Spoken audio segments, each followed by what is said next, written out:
किसानों ने आज दिल्ली मार्च का ऐलान किया था, जिसके बाद से पुलिस भी हाई अलर्ट मोड पर थी। और अभी जो जानकारी निकलकर सामने आ रही है उसके मुताबिक किसानों और पुलिस के बीच में जबरदस्त झड़प है खनौरी बॉर्डर पर देखी जा रही है।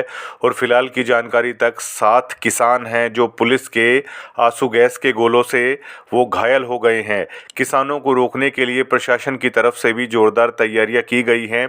किसान आंदोलन को देखते हुए अंबाला के कई इलाकों में इंटरनेट सेवा है वो बंद कर दी गई है। साथ ही साथ हरियाणा के जो मंत्री हैं उन्होंने किसानों के दिल्ली मार्च पर बयान दिया है। कैबिनेट मंत्री कृष्ण बेदी ने कहा है कि सरकार पूरी तरीके से किसानों के साथ है। सरकार बातचीत करना चाहती है और बातचीत से हर समस्या का समाधान हो सकता है।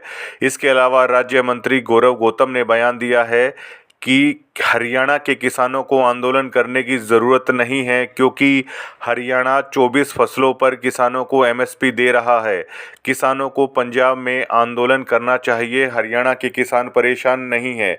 इसके अलावा दीपेंद्र सिंह हुड्डा और हरियाणा के सांसदों ने संसद भवन के बाहर बाकायदा तख्तियां लेकर किसानों के समर्थन का ऐलान किया है।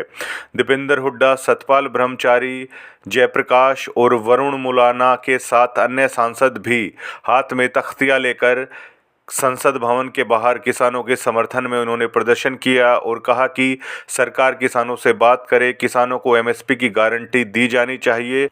इसके अलावा दीपेंद्र हुड्डा ने कहा कि सरकार को किसानों से बातचीत करके एमएसपी देनी चाहिए और सरकार एमएसपी के मुद्दे पर वादा खिलाफी कर रही है। देखिए दीपेंद्र हुड्डा ने क्या कहा।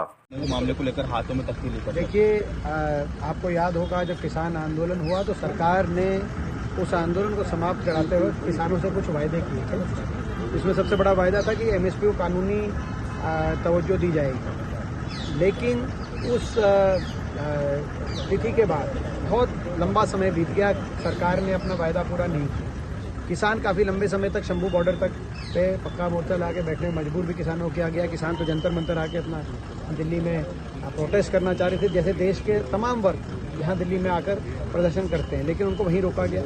अब अंततः किसानों ने दोबारा से दिल्ली कूच का फैसला किया है, जो आज उन्होंने दोबारा कूच करने का निर्णय लिया है, जो कि एक सरकार की वादा खिलाफी का प्रतीक है।